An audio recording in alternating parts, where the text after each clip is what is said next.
आज की चर्चा।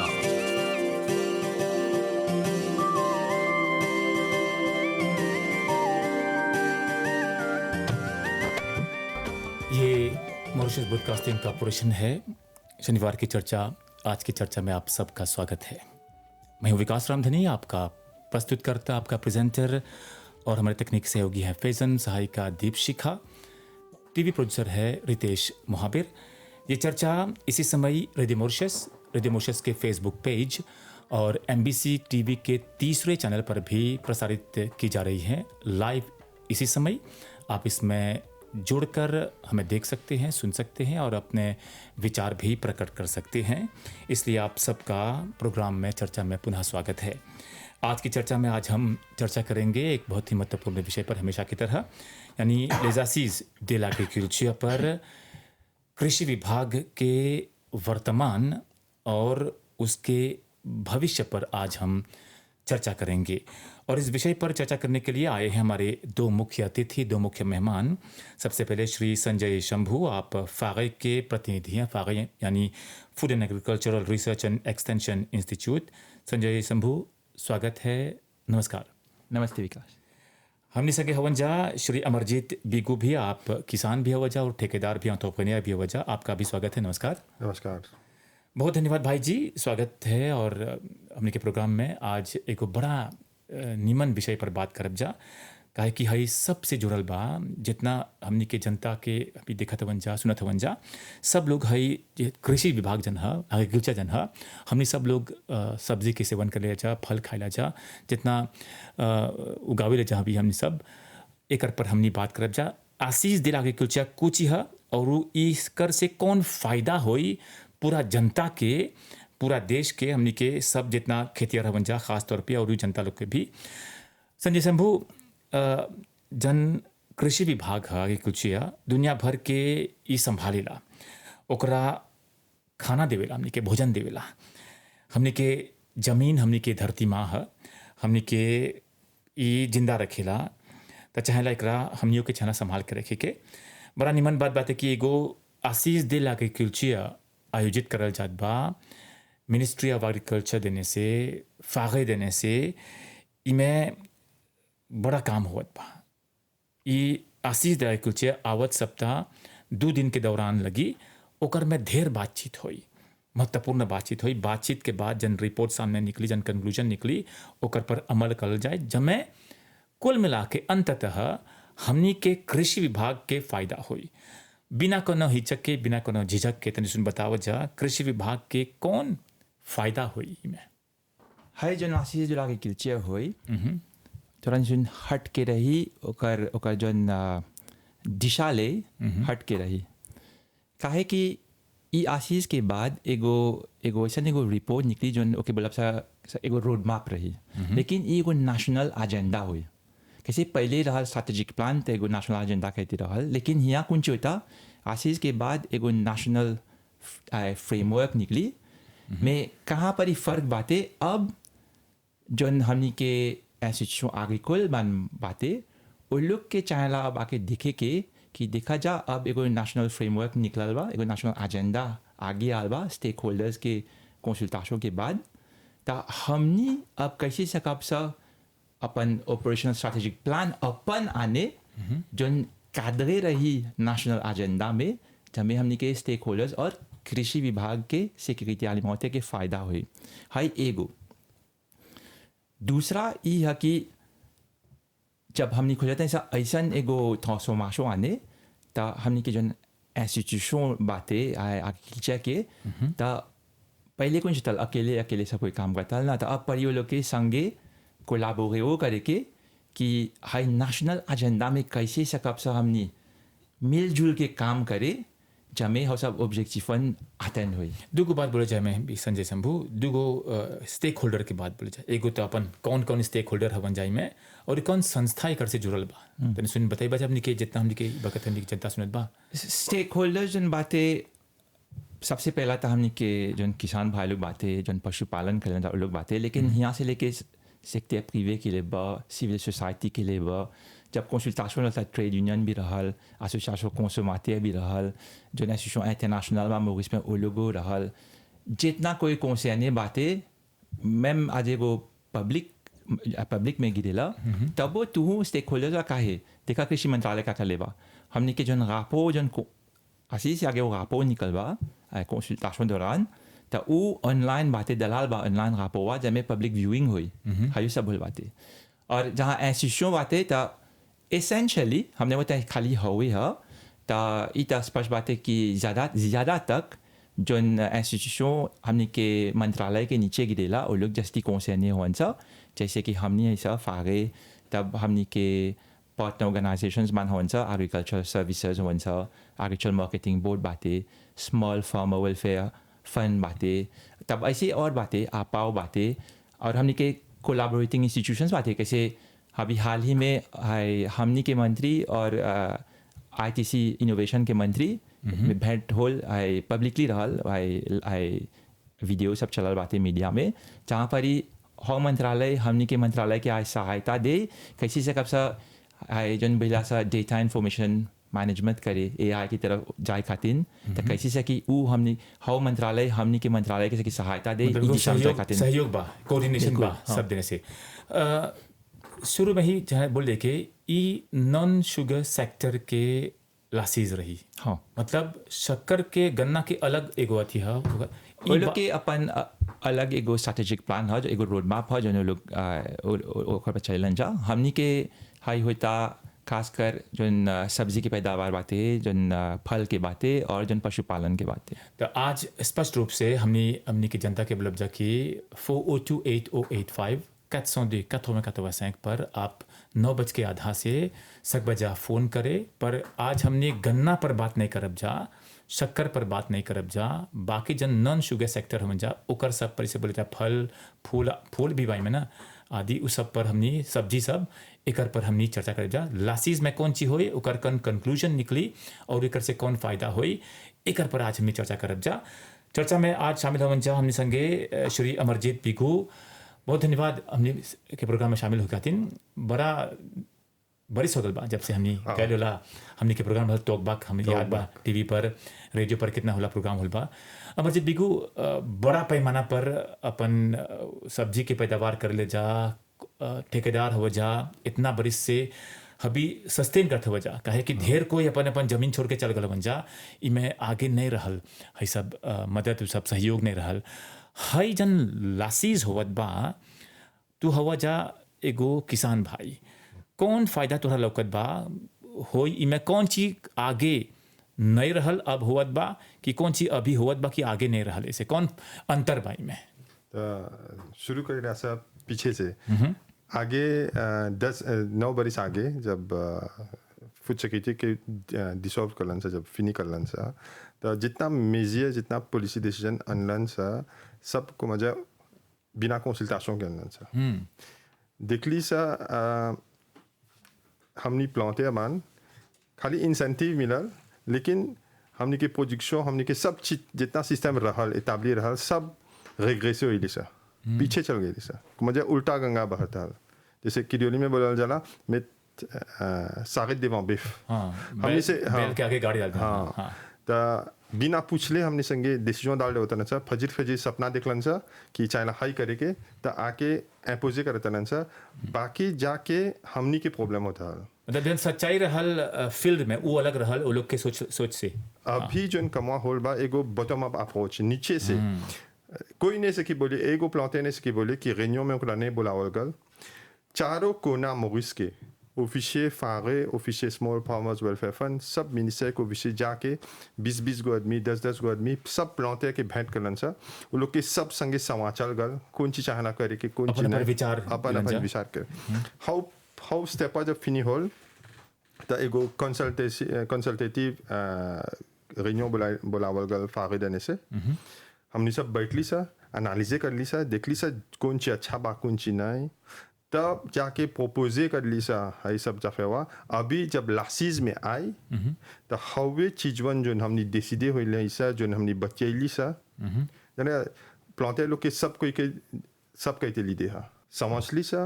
बचैली सा देख ली सा कौन चीज अच्छा बा कौन चीज नहीं जब में हाई जो आशीषवा हो जब एकर संगे एगो पॉलिसी डिसीजन बनी उसका एगो स्ट्रैटेजिक प्लान बनी तो हमने 30 बरिस या 50 बरिस लेक मोरिस के फायदा हुई। जैसे पिछला गवर्नमेंट का लक उसे नहीं रही कि आज जब देखबा लौकों में लेगिम बिगाता और बाजार में लेगिम महंगा भी जाता है। वो सैम्पल एग्जाम्पल देला कोकुम 5 रुपया कर लेबा गल बरिस गल सप्ताह 60 रुपये लाता पर बेचाला। कंसोमाते नहीं जाने कि कोकुम बिगाता 2 रुपया भी कर लेबा लोकल 5 रुपया कर सायाली 2 रुपया कर लेबा। तो हाई मिस मैनेजमेंट पन खातिन हाई एगो स्ट्रिक्चर लावे खातिन हाई लासिसवा बहुत इम्पोर्टेंट बा। वही से सब प्लांटे लोग कोलाबोरे होल मिनिस्टर संगे और मिनिस्टर फागे एगो बड़का काम कर लेबा हाई में। तो हमने आशा करते हैं ऐसा कि हाई लासिसवा जब हुई तो और एगो निमन रिजल्ट मिली कि हमने से कब से प्रोगे करे आगे में। तो और देखिए मैं किसान के रूप में इमें किसान वर्ग के फायदा हुई, इमें ग्राहक लोग के भी फायदा हुई। जरूरी बाकी किसान भाई लोग के कैसे चाहला करे कि अपन व्यापार आगे बढ़ाई के और नीमन जैसे कोनो में वेस्ट नहीं हुई तो चाहला हमने के ग्राहक के भी में फ़ायदा बहुत हुई के जब में हमने के कोनो सब्जी के कमती नहीं हुई, फल फूल के कमती नहीं हुई। ई पूरा विचार करके संजय शंभू ई लासीज तैयार होल बा। कौन ई बोलन जहाँ भी भाई बिगू कंसल्टेशन विचार विमर्श होल बा, कैसे होल बा, काहे होल बा, ये गापो तैयार कैसे होल बा और वो देख ली में कि तेमाचिक बाई में 10 गो विषय रखल गल बा। कहाँ से चुनला जाई, कैसे आले से टपक के आल आसमान से कि कोनो इमे काम होल बा। और हमनी के जन किसान भाई लोग देखिए, हमनी के जन ग्राहक लोग देखिए, वो लोग के लौकी के कि वो लोग भी कनेक्टे बन जाओ का संगे। हाँ एगो बहुत गहरा सवाल पूछला विकास, क्योंकि हमसे कब बोले कि कोई कोई हवन सा जन सोचेलन सा कि हाय आसमान से टपकल या एआई लेके अनलक। ऐसे बिल्कुल ही नहीं बातें। हम तो रहा बोला आज सकेला खुलासा देला सकेला ढेर को नहीं जानते हुए कैसे सवाल बा ढेर टाइम में ना मैं कैसे आल बातें। सबसे पहला चला जाने की कि जब नया गवर्नमेंट आल तब एगो गवर्नमेंट प्रोग्राम आल हल। आज जयबा के पढ़े तब देखबा जहाँ कृषि क्षेत्र बातें, जहाँ फूड सिक्योरिटी के सवाल बातें, तो स्पष्ट रूप में दल्ले बाक हमें कि एगो एम्बिशियस प्रोग्राम लेके आए। हाई एगो काहे बताए कैसे आगे में बोला कहे एगो कीवर्ड बातें एम्बिशियस प्रोग्राम लेके आए। दूसरा चीज़ जो देखबा हमें लौफाज बातें जो पर ज़्यादा तक जिम्मन से लिखल बा कि गवर्नमेंट प्रोग्राम में लिखल बा कि फूड सेफ्टी तो तरह ग्राहक के कौन है लाभांश में नहीं ना, फूड सेफ्टी ओका खातिर प्रिमोर्डियल बातें हाई एगो गवर्नमेंट प्रोग्राम। और अनेक चीज़ बा मैं एक आध कुछ खाली बताएं। दूसरा हमने के जब देखबा जब बजट स्पीच होला तो ओका में देखबा इनोवेशन टेक्नोलॉजी एआई ने पर ओकर पर है लौफाज बातें हाई हा ओ निवो गना नेशनल जैसे गवर्नमेंट के तक चले के। तो हमने जब काम कैला से था एगो पॉलिसी मेगो हमने को चाह देखे एनालिसिस देखे कि क्षेत्र में कौन कौन गंदा चैलेंजेस बातें कैसी सकाला पर सुझाव आने। और आज हमने आए जो सीमा लेने से अच्छा बाकी नहीं है नहीं होने इन टर्म्स ऐसे। तो इसे अब हमने FAO के भी देखने से क्या बोला था, फूड एंड एग्रीकल्चर ऑर्गेनाइजेशन जैसे देखबा और अनेक तरह के रापो बा, स्टेट ऑफ फूड सिक्योरिटी बातें, आगे फूड सिस्टम पर बातें, पास ही में रीजनल बेसिस पर देखबा सादेक के ओकर रापो बातें, फूड सिक्योरिटी पर कादेब के रापो बातें, सादेक के फूड सिक्योरिटी और न्यूट्रिशन पर बातें। तो ऐसे अनेक तरह के ऐसा चीज़ बा। और एगो बातें ढेर को नहीं जाने ला मैं एगो दूसरा एगो रापो निकल हल एगो रिसर्च वाला इंटरनेशनल में the 100 most important questions in agriculture. हाई जब सब लेके जब मिलाइबा और देखबा हमनी के देश में कैसे हमनी हाई कहला जन समस्या बा देखा तनी सा जब तब जाके एगो गंदा एगो समझ में आई, सब समझ में आल कि हमने उतना दिन देखा हमने खाली हो जन खेत बा ओकर पर कंसंट्रेट करता नहीं सा किसान के प्रॉब्लम बा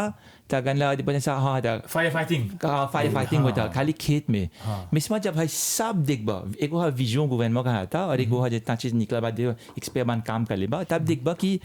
हमने लिमिटेड अनलिस्ट फर्म अप्रोच पर लेकिन दुनिया अब जे आगे को जाता जाए के वो देखा था एग्री फूड सिस्टम, वो देखा था फ्रॉम फार्म टू फोक। और जन समस्या आज किसान के बा कैसे ओके फिमिया नहीं मिला था, तो कारों में फिमिया नहीं मिला था। कोई बोला था आके बोला था जैसे पा वो लोग के माचे ऑर्गेनिक हाई मोरिस में गंदा कहाँ से मिली, कितना फौजिया होता, कितना जानवर बा फौजिया करे खातिर नहीं सब। तो एगो जब एगो एग्री फूड सिस्टम हमने अप्रोच ले हैं सब फार्म टू फोक, तो हमने जब समस्या के हल हो जाता है खाली हुआ पर नहीं सब फार्म पर दूर ले देखा था ऐसा जब ले तोहर घर में तोहर रसोई घर में जब खाना होता है तब कौन कौन समस्या बा, कौन कौन बटन लेग चेनवा में चेनवा में कहाँ कहाँ से कब सब कुंची करे। तो ई लेके तोहर फूड सेफ्टी भी भाभी एक में। अब ई लेके खाली हयो नहीं करना सब हमने जाके ई भी एगो तेमाचिक बात है policy incoherence, policy coherence, good governance पर। बस कबो कभार ऐसे होला कि एगो मक शिपो खातिन एगो पॉलिसी नहीं छाबाते या एगो इंस्टीट्यूशन में गन लकोला वाशो नहीं छाबाते वो खातिन सकेला ब्लॉकाज रहे। तो हुआ पर एगो ब्लॉकाज रेगले कर ल तो फर्म लेवल पर ब्लॉकाज रेगले हो जाला। तो हाई जो हमने काम कर ले ऐसा ये जो ग्राउंड वर्क होल बा ढेर कोई नहीं जानेला, लेकिन हाई सब चीज़ के लेके तो शुरू में हम सब तो आप बोले कि 10 गो तेमाची से जस्ती रहा, लेकिन इतना ले बड़ा होता हल तो बड़ा हमने बोले ढेर बड़ा होता तो 10 गोले एगो आको गीते वाले 10 गोले आगे थे कि 10 गो पर तब रुक नहीं जा। अमरजीत बिगू जैसे अभी संजय समझ बोला जा हमरा लोग बा की बात होत बा कि कमती जमीन पर जस्ती पैदावार करे सकल जाए। जैसे गन्ना में खेती अब तरह से बंद हो गल बा और उसने सब्जी में फल में फूल में आदि ये लोग जब सब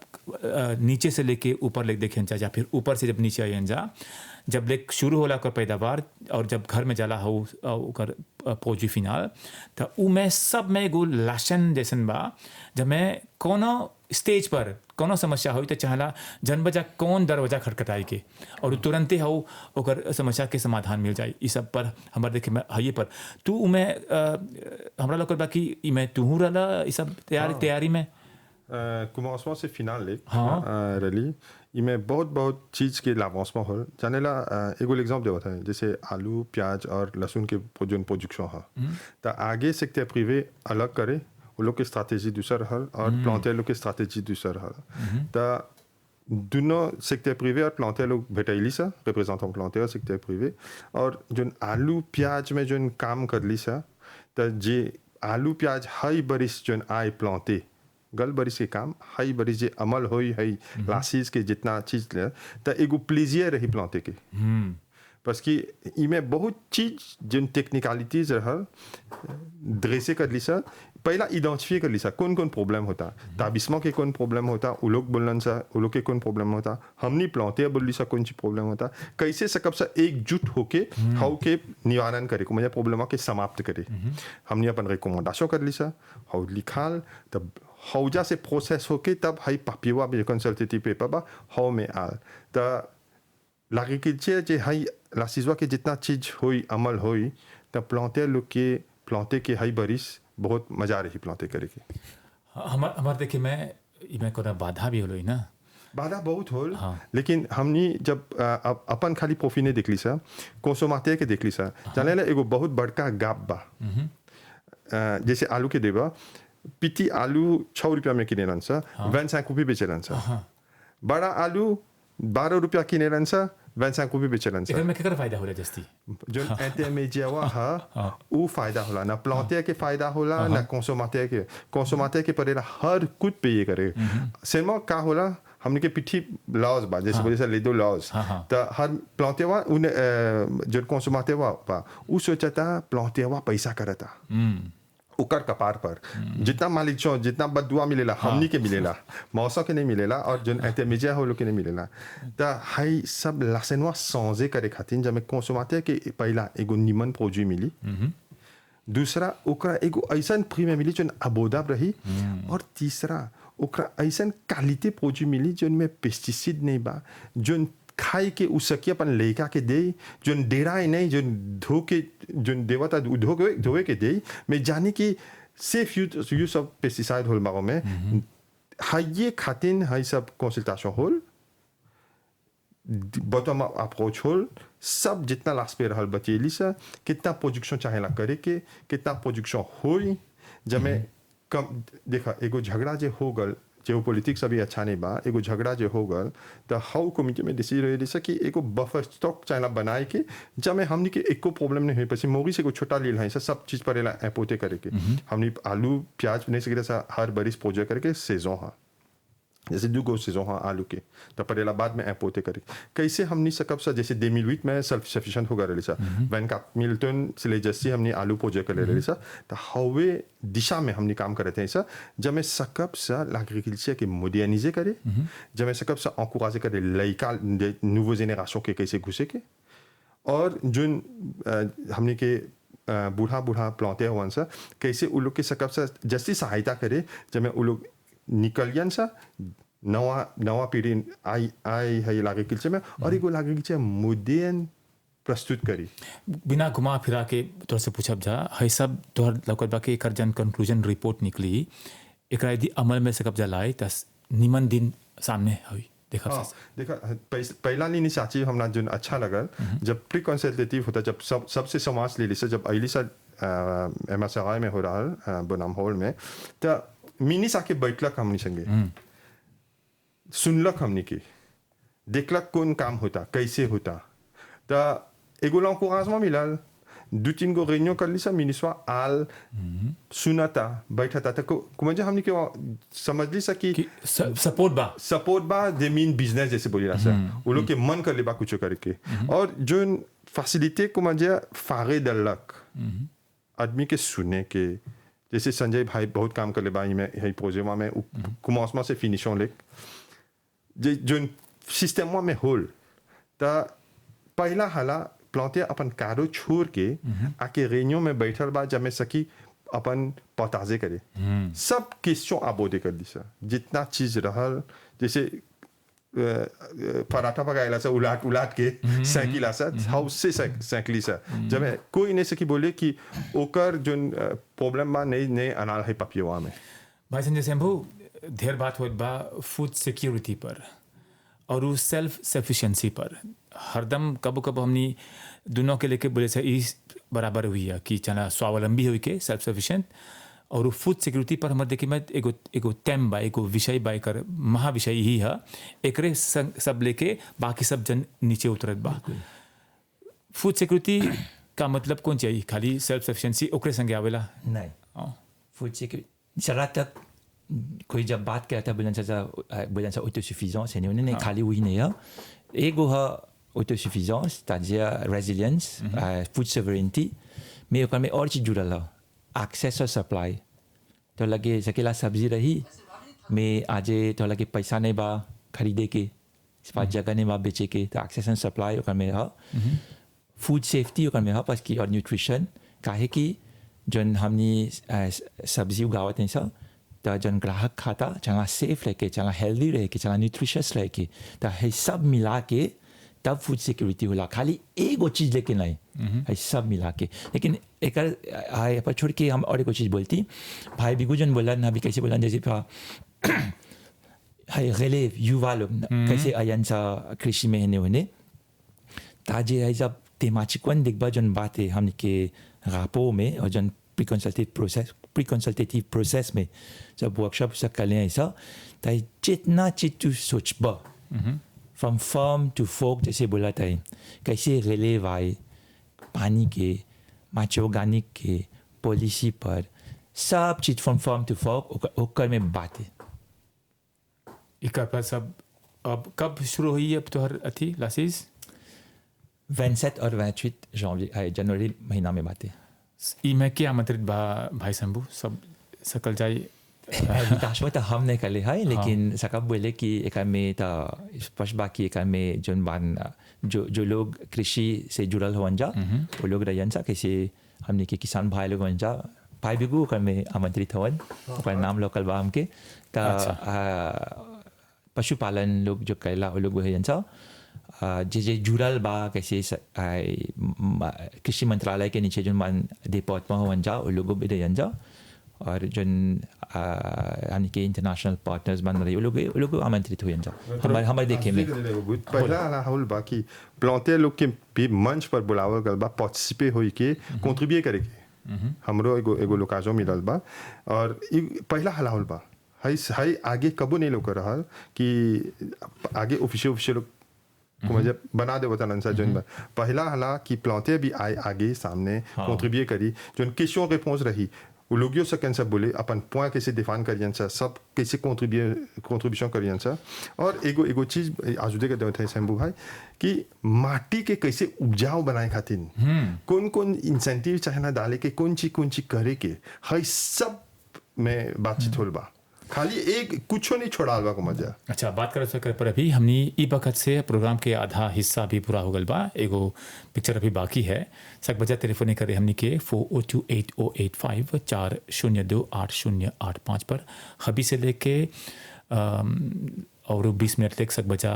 विचार विमर्श करे अपन विचार दे अपन सवाल करे और कृषि विभाग के लेके जन अभी आसीज हो भी आवत सप्ताह ओकर पर सक बजा बोले बात करे सवाल सक बजा करे और अपन विचार भी सक बजा प्रकट करे हमने के आज दूगो मेहमान हवन जा अमरजीत बीगू किसान और ठेकेदार संजय शंभू फागे के प्रतिनिधि धन्यवाद हमने संगे जुड़े खातिर पूरा देश हमने संगे जुड़ल बा भी काहे कि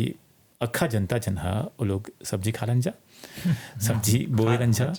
और फल फूल भी हमने सेवन करेला जा तो सब लोग हई विषय से जुड़ल हमन जा संजय शंभू लासीज त होई हबी एकर से आगे बड़ा तैयारी हो रहा बहुत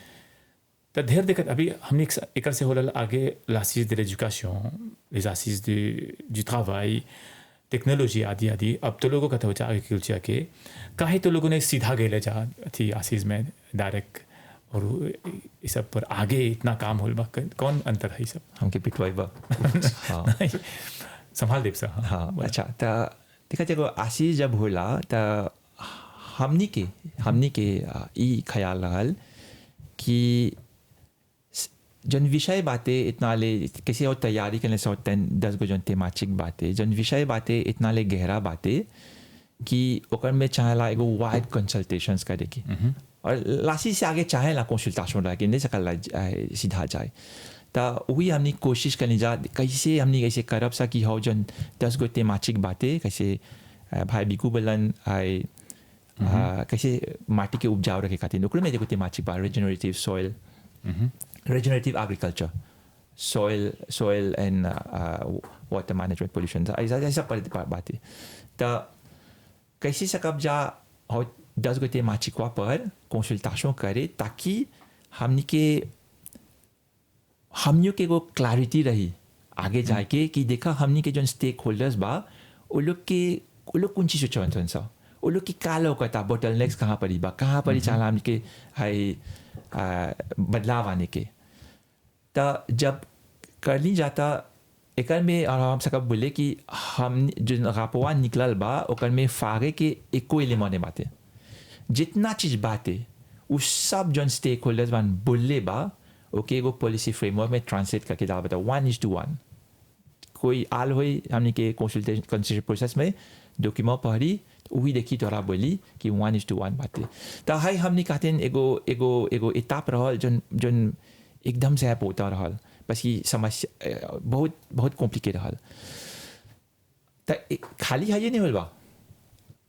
कंसल्टेशन कर लीजा अब उतना हमने के हाई एलिमेंट मिलल अब जब एलिमेंट मिलल तो वैलिडेशन भी कर ली है जा फिर से गल है सा हमने के स्टेक होल्डर्स के पास हमने बोले जा देखा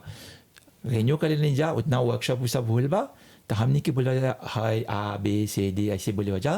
तो अब जाके देखा हमने हाई सब नृत्य कर ले जा अब तोहरा का लौकता सब चीज़ों बोले हो जा बाय कर में कि नई बातें कर में कुछ मिस कर दे हो जा या कुछ अब तोहरा याद आता तब बोला हाई ये लोग काजों बातें हाई सब कर के तब जाके जब आपो पे पागे बोल बा तब ऐसे बातें और तब शुरू में तोहरा बोली लासीज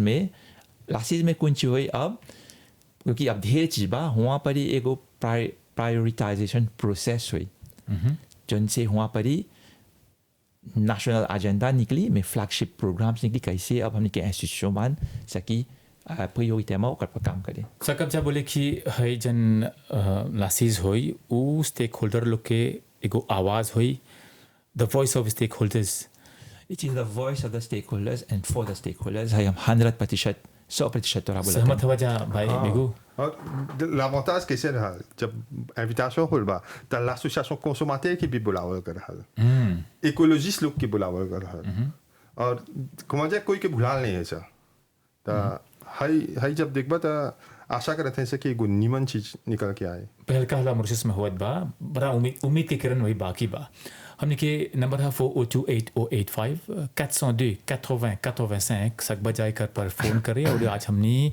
कृषि विभाग के भविष्य पर बात करते हैं जा। वर्तमान त बात है, वर्तमान के बाद भविष्य है कैसे होई। आवत सप्ताह एकर पर बड़ा विचार विमर्श हुई आशीष दिलागे कुलचिया में। अभी होल की ई स्टेक होल्डर्स के आवाज़ है, कौन बाधा लौकत बा सामने। मान ला रिपोर्ट तैयार हो गल, लासीज हो गल, सब सहमत हो गल जा, फाइनेंस पर तो होते रहेला, इतना छैला। अक्सर लोकल बा भाई शंभू की संस्था बहुत रहेला, एगो काम करे के 10 गो संस्था रहेला, तो तनु पर कम नहीं होला। ई बखत ई होला, ई अलग तरीका से करते हो जा। तनि सुन बोला जा हट के है, हाँ, हट के बात है। हट के कैसे है, कितना हट के भाई। देखा, जहाँ तक कोलाबोरेशन के बाद बातें, तो ये भी एगो थीमेटिक रहल। कोलाबोरेशन में प्रॉब्लम बातें, अकेले इंस्टीट्यूशन काम करेला, सब चीज़ में ना है में अकेले में हाई में रापोवे में बातें कि चला संगे काम करे के। जब लासीज में आवत हो तो संगे हो जन कैसे बोलनी जन नेशनल एजेंडा रही, तो वो लोग के चला संगे काम करके ना इम्प्लीमेंट करके, और लासीज ही में वहाँ पर आके बोलियन जा कौन चीज़ सकें करे और के संगे भी हमने संगे काम करी। तो हाई जन जन जन इंस्टीट्यूशन इजोले काम करता हल, हमारे देखे में सब कोई इन हो जा ई हाई आगे हो जाए, हाई आगे होता, ये ऐसे नहीं रही। अब जहाँ बोला फाइनेंस के पैसा के, तो पैसा के जहाँ पर सवाल बात है, देखा सब चीज पैसा तो रहेला, तब बीजे भी रही ना, लेकिन सब चीज़ के बीजे नहीं चाहला। कैसे जब हमने बोला जैसी पा चाहला एगो ट्रांसफॉर्मेशन आने के और टर्म दे AI टेक्नोलॉजी बदल जाए के, तो हमने के हो बदल जाए खाते चला नॉलेज मैनेजमेंट करे के, नॉलेज मैनेजमेंट करे खाते हमने चला डाटा रहे के। डाटा बात है इंस्टीट्यूशन में, सिमा डाटा के से का होता वो कोई नहीं जाने ला। ये बड़ा अच्छा बात बोला जा। खाते पैसा नहीं चाहला, तो रात देखे कि डाटा के कैसे स्ट्रक्चर करे के, कौन फांसों में आने के, सब संस्था लोग के चाहला अपन काम करे के, अपन जिम्मेदारी नहीं चला जन डाटा सकी, डाटा के चला कोहेरेंट रहे के, ताने के डाटा चला एगो सिमिलर ऑर्डर में रखे के, एगो सिमिलर मैम क्राइटेरिया अडॉप्ट करे के, ताकि इंटरऑपरेबिलिटी रहे। अच्छा, बात करब जाए एगो फोन बातें 402808 4028085 पर। हेलो हाँ नमस्ते। नमस्ते बेटा। हाँ बोला चाचा। जाना था कौन सी बड़े खोजल हैं। बोला अभी बोला हो जा एगो लासीज अथी कर ले जा, प्रोग्राम कर ले हो जा प्लांटे लोग खातिर बहुत, लेकिन प्लांटा लगा। हम ये बोले खोजती है जन बड़वा बैठ के बोला था कि मिनिस संगे बातचीत कर ले जा, प्रोग्राम कर ले जा। इसकी ये सब कायम बा कि खाली बोले भर बा। बस के हम जहाँ तक ले जाए ना गल बरिश से प्लांटे लोग के अभी कोई के लिखावल गए रहल कंपोस्ट वो भी नहीं मिलल, अच्छी जिसेल उसेल दवाई के प्रोग्राम ये सब तब पैसा होते हो जाला। तो अभी ले प्लांटेवन से कुछ नहीं मिलल बा, और न कुछ बुझाला, और न बोला तो सहायता मिलेला। हाँ अच्छा चाचा जी, सहायता तो बहुत मिला था। हाँ, जुड़ल है नहीं कटिया अपन टेलीफोन हमने संगे भाई अमरजीत बिगू बन जा, तो हर सवाल के जवाब देके कोशिश करें जा। हाँ चाचा, जो जैसे बनल बा अभी प्लांटे लोग के गो होता है बाजार मिलल बा, सब जितना चीज लिखल बा अगर उलेक पर अमल नहीं करी तो हमने तो जाना था ऐसा कैसे कौन चीज लिखल बा, काहे लिखल बा, कौन सर्विस चला दे के। अब जे देरी करियन सा नहीं दियन सा, तो हमने सकब सा क्वेश्चन पोजे करे, सकब सा इंटरपेले करे, और हमने के डेप्यूटे लोग के दे के क्वेश्चन पार्लियामेंट में भी सकब सा पोजे करे काहे इम्प्लीमेंटेशन नहीं होता। बस कि जितना प्रॉब्लम रहा इनमेरे हो गल जना गल कौन ची बा अब जे नहीं अमल करबा सुतल रहा दूसरे लेके चिगवा में रखबा तो हमनी के परी एगो बाजार लेके एगो बात में हुआ था संजय शंभू कि इमे जितना संस्था बा जुड़ल बा एग्रीकल्चर संगे वो लोग के छला अपन अपन विजन इमे डाले के वो लोग के छला जुड़े के जब मैं काल नहीं सकें जब बोले कि हमनी में नहीं रहनी सा इमे सब कोई बा ऐसा होत बा रिपोर्ट में उल्टा होल बा अच्छा बोला जा अपन अपन विजन नहीं हाँ लासी दौरान जो नेशनल एजेंडा निकली होकर में से जन प्रोग्राम कैसे बोला नेशनल फ्लैगशिप प्रोग्राम जैसा कब से बोले तो एक रोड मैप रही अपन अपन विजन नहीं चाहे आके बोले कि कैसी है नेशनल विजन में आके अपन सहायता अनुभव अच्छा एगो शेयर्ड विजन है एगो मेन वन विजन ये परी अलग से कमा होता अच्छा तो वो लोग के चला इम्प्लीमेंट करे के अपन जैसे इजोलाशो में काम होता बन हो गल बा चला मॉनिटर भी करे के हां मॉनिटरिंग होई हां ये सब संभाल मंत्री जी दोनों मंत्री जूनियर मिनिस्टर सीनियर मिनिस्टर 2 हफ्ता हो एगो मीटिंग रहल हेड्स ऑफ इंस्टीट्यूशन से तो वहाँ पर ये बोल रहे हैं कि कुवे रहल मेजा पर तो बोले वहाँ कि एगो स्टीयरिंग कमिटी भी रही हाई सब स्वीप करे खातिर इंस्टीट्यूट मान कैसे संगे काम करता कि नहीं कैसे फ्लैगशिप प्रोग्राम में इम्प्लीमेंट होता कि नहीं अच्छा जब मान ला अमरजीत बिल्कुल अभी फोन में बोलन जा 402885 पर 480 पर चाचा जी बोलन जा कि कथनी और करनी में बड़ा अंतर होला वो लोग खाली बोली ला जा कर लिया जा कमती मान ला काले को लोग जैसे बोला जा भी वो लोग के लौकत बा नहीं कमवा होत बा तो कोनो बा हॉटलाइन कोनो कंप्लेंट बॉक्स है ना उन्हें सब में एक प्रोविजन बा होल बाई में हई रिपोर्ट में करल जात बा जैसे रोशन बोलन देखिए कमवा हाई प्री कंसल्टेटिव प्रोसेस जो होल बा शुरू से जब आवा था और आगे आशीष में था क्या करा था इंस्टीट्यूशन मानो फागे बातें स्मॉल फॉर्मल फंड आई भी बातें आगे के बा मंत्री जीवन एक्सेट्रा ताजे कुछ नहीं होता कैसे बिगू जी बोलन सकबा जा कंप्लेन करे कहाँ कहे नहीं होता हॉटलाइन नहीं बातें मैं सब संस्था में जाए सब मिनिस्टर के बोले आगे तो वही वन ना ता देखा हमें कुछ सच सीधा बोला हाँ छना बोले के हमारे देखे में आज हमने के मंत्री के कुछ छुपाए के रहत तो वो गापोवा पब्लिक व्यूइंग खातिर डालत नहीं करत बस ये तब कोई के नहीं लौकत कौन सी बातें गापोवा में और प्री कंसल्टेटिव के 100 गो पास से ज़्यादा बातें रोज दामा सका होता मुको 115 वाला बातें तो आज ओके नहीं ओके मन नहीं करत तो हम दुखी नहीं रहत कोई कुछ नहीं बोलत लेकिन देखा कौन सी होगा मंत्रालय कृषि मंत्रालय के वेबसाइट में जाइबा तो रिपोर्ट बातें थोड़ा डाउनलोड करके पढ़े के और लासी से आगे एगो कम्युनिके डाला कि सकबा जा पब्लिक व्यूइंग करे और अपन आज व्यूज रही तो सकबा एगो ईमेल दिया सकबा दे काहे सब होता आज एगो वोलोंटी नहीं रहत एगो बदलाव आने के अभी हाइए एक में हमने खुद से करेंगे वो ट्रांसफॉर्मेशन आने के हमने के जो फासो काम करते नहीं जा जैसे सोच रहा हो छोटा सोच हमने चला बड़ा सोच रहेगी ताकि कहूँ आप सा आज छोटा सोच रहे तो यहीं पर गिर के यहीं पर रह जा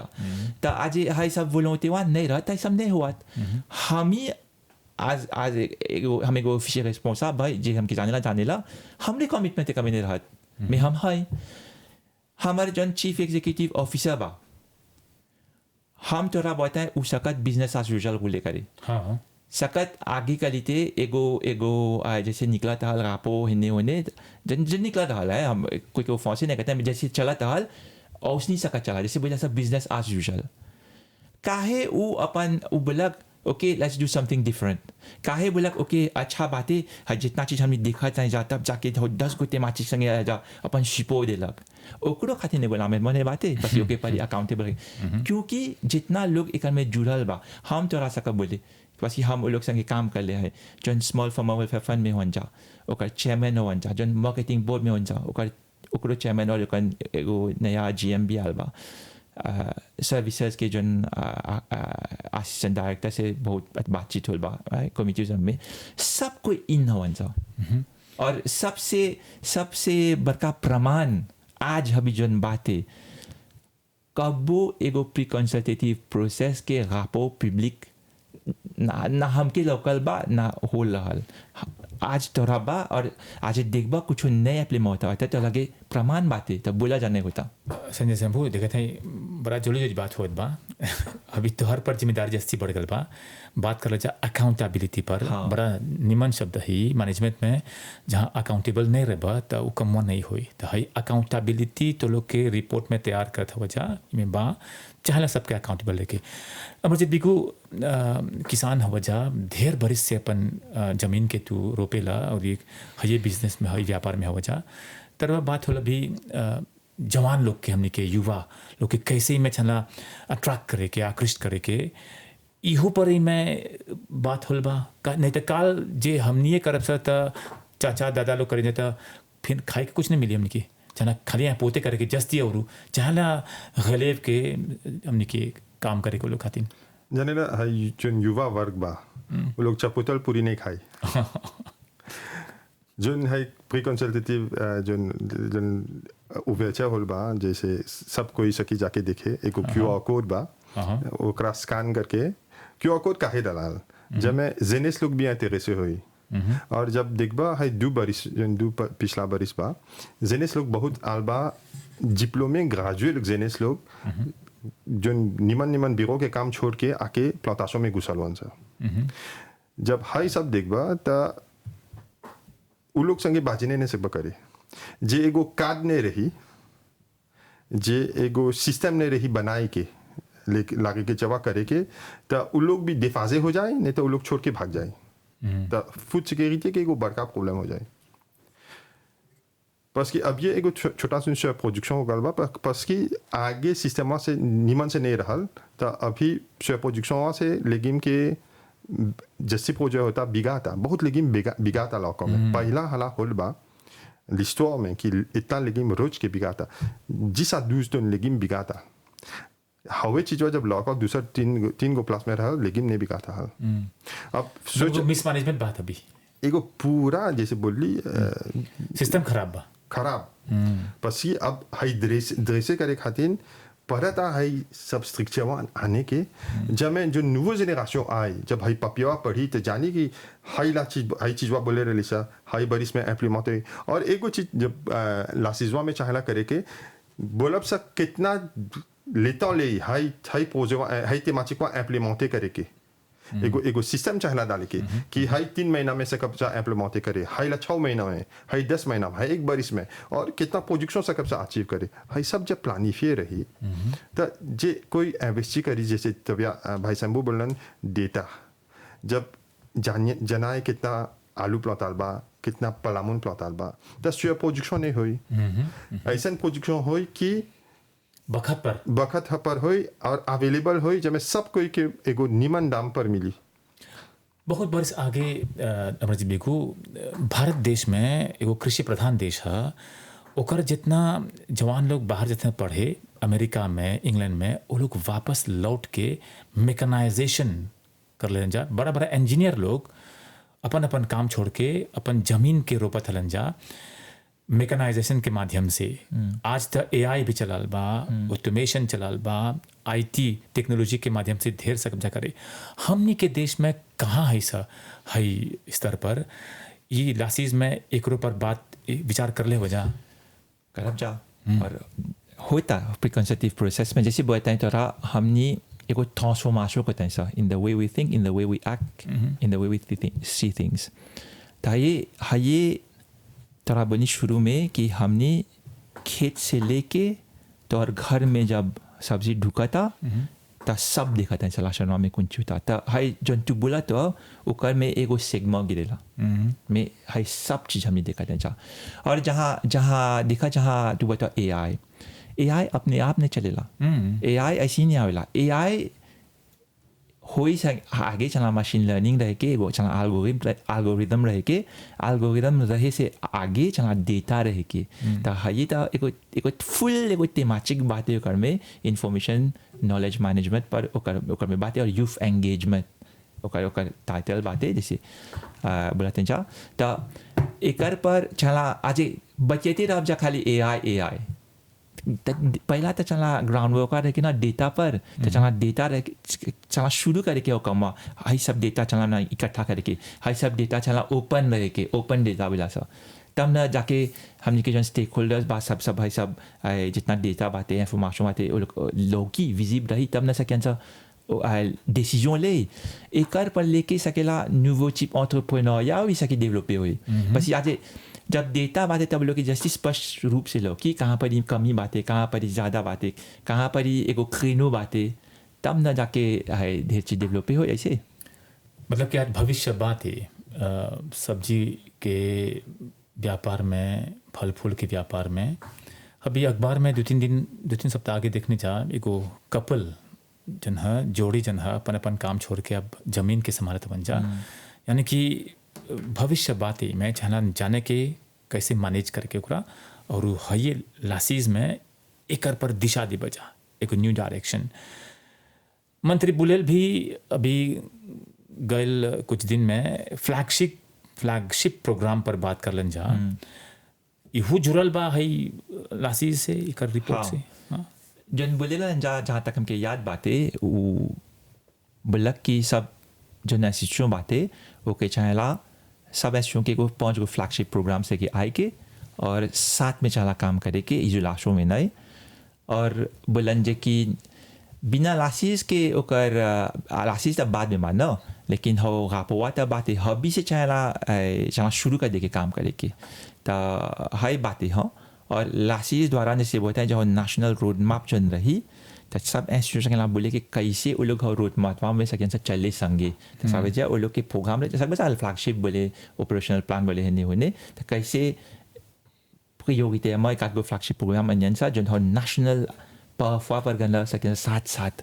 मिल के चले ताकि आगे में भविष्य निमन रही हमने के बड़ा अच्छा लगा तो लोग के सुने के उम्मीद बा कि ये जन है ट्रांसफॉर्म हो जाए ट्रांसलेट इनटू एक्शन है तो लोग के लासीज के बाद अमरजीत बिगू हमरा लौकत बातन सुन कि उम्मीद के किरण बात है अभी हमने ढेर हमने के सब्जी सब इंपोर्ट कर ले जा आयात कर ले जा है सब जन मान ला एक इनटू एक्शन ट्रांसलेट करब जाए सब कोनो हमने के सकब जैसे दिन देखे कि काल सकब जा एक्सपोर्ट करे अब हमने के सब्जी फल फूल आदि अभी तक खाली इंपोर्ट हुआ बाबी हाँ इंपोर्ट होता जो दिशा में जाते हैं सा जो जब क्वालिटी प्रोड्यूस करब सा तो सकब सा एक्सपोर्ट भी करे आजकल हमने के लेगिम जाला रोटरी जाला ला रेन्यू हमने ले जस्सी भी नहीं सकते हैं विदा करे क्योंकि प्रोटोकॉल चला ड्रेसे करे के लेकिन दूसर देश में भी जाला हाई जो माध्यम होल बा हाई जो कार्ड जो बना था पॉलिसी जो बना था हाई हिसाब से जो प्रोजेक्ट करब सा तो सकब सा एक्सपोर्ट भी करी निश मार्केट आइडेंटिफाई होल बा ढेर चीज ऐसा आइडेंटिफाई होल बा जो सकब सा करके कुमा जाए हाई जो प्लांटे au lieu planter ओकरा बोलब सा एग्रो एंटरप्रेन्योर नहीं तो एग्री एंटरप्रेन्योर एग्री टूरिज्म में बतियाल बाई में जब जैसे कैसे टूरिस्ट लोग के आश्चर्य करब सा प्लांटेशन में आयन से विजिटे करे देखियन से जैसे लैंड में होला दूसर पे में होला वो लोग आवेलन से कारो विजिटे करे हाइयो से कैसे करे फार्म टू फोक बतियाल बा जब मैं ऐसा इवेंट में रही कि कंसोमाते से कि आके कारो में जिरे किने एक एग्जाम्पल देता है मेलोंदो जब बेचाला मेलोंदो तुरे के तने सुन करा चोर लोग आवेला फिर मजे एगो दिन डलबा कि हाई कारो में हाई रेजियो में मेलोंदो बेचाता तो हाउ जो दमुआ मौसा लगे किनी प्लांटे हुआ आके जिरे कारो में ले अपन लेका के बताई जैसे कारोत का बारे था लेकवा जानी कैसे आके कारोत का बारे के कारो में जब एगो लेगिम सह रही जब जनियन से कि हाई पोजी अच्छा प्रोड्यूस से भी होल बा जीरो बजट बा बियो बा तो प्लीजिए रही हमनियों के प्रोजेक्ट करे के एगो काद रही गुड एग्रीकल्चर प्रैक्टिस हमने से सकब से एगो काई रिसर्च रही सकब से एक्सपोर्ट करे बहुत सुविधा हो ऐसे अब जब जैसे बोला मेकानिजाशन तनी सुन अलग भी होता जाने ला एगो जब देखबा फारे तनी सुन l'initiative de लेबा l'agriculture raisonnée करे के कैसे सकब से बिना बड़का मेकानिजाशन मिनिमम टिलेज करके कारोत बोए लेगिम करे कैसे घास फूस छोड़ देला सा दवाई नहीं छाना डाले के हाई कागोत जब देखबा ओकर पीछे देखबा खाली घास फूस बा से एकर में जोली कागोत ऐसा जोली कागोत मिलल बा तो हाई सब दवाई नहीं बा जैसे लीनियो मान हो गल बा लीनियो नहीं डलाल बा में हाई जब एगो चीज सैं पोजे होता तो एक्सपोर्टेशन के लिए अच्छा रही और हमने मोरिस के लिमा जाने ला 1.2 मिलियन टूरिस्ट आवा था आवेलन सा लेगिमोए खालन सा वो लोग दूसरी चीज नहीं खाइयन सा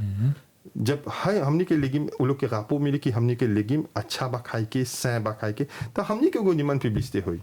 गल 2 बरिस 3 बरिस में एगो मारू सुन ताबिलासों खातिर निमन से ताबिले नहीं हो रहा तो बतावल गल कि मोरिस पर कैपिटा बहुत पेस्टिसाइड सर्वी करेला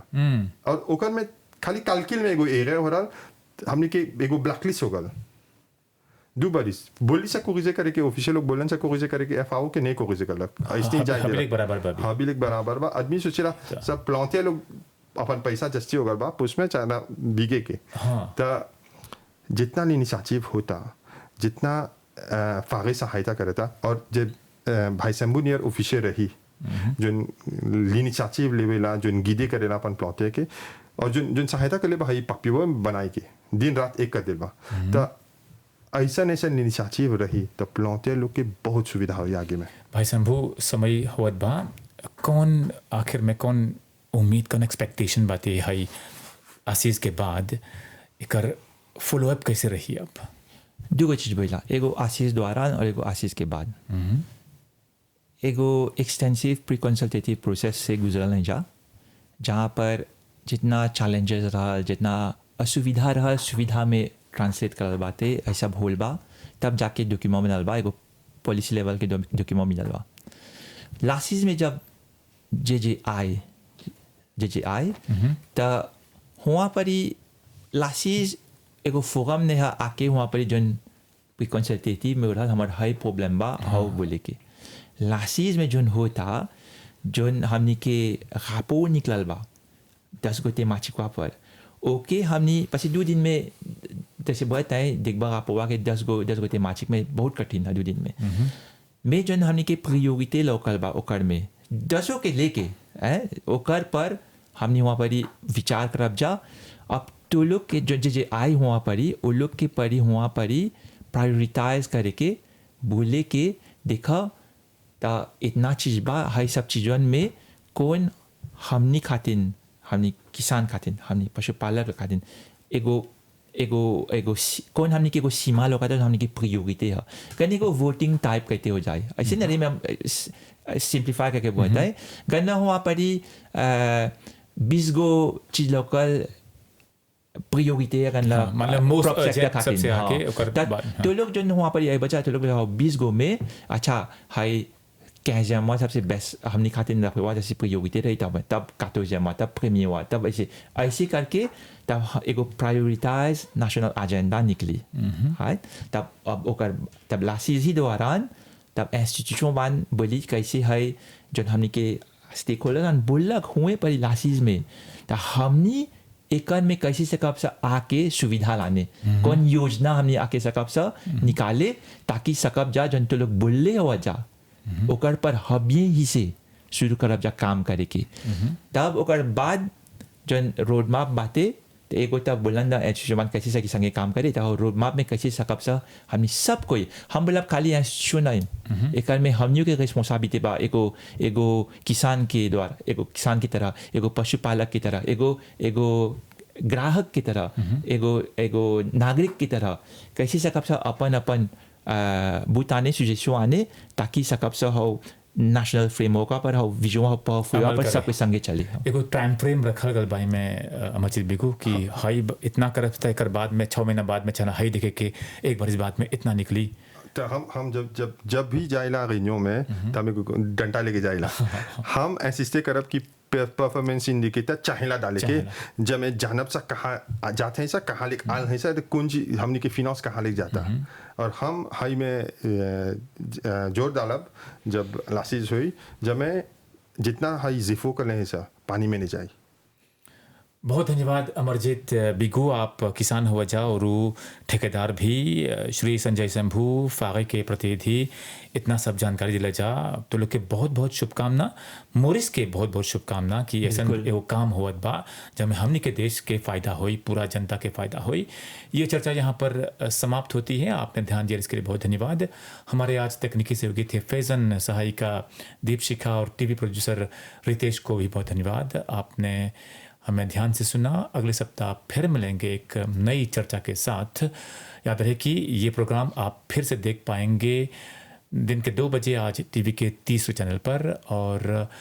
रेडियो मनोरंजन पर शाम 3 से 4 के बीच ये प्रोग्राम फिर से प्रसारित किया जाएगा। साथ देने के लिए बहुत धन्यवाद। मैं हूँ विकास रामधनी, फिर मिलेंगे, तब तक के लिए आज्ञा दीजिए। नमस्कार और शुभ दिन। आज की चर्चा।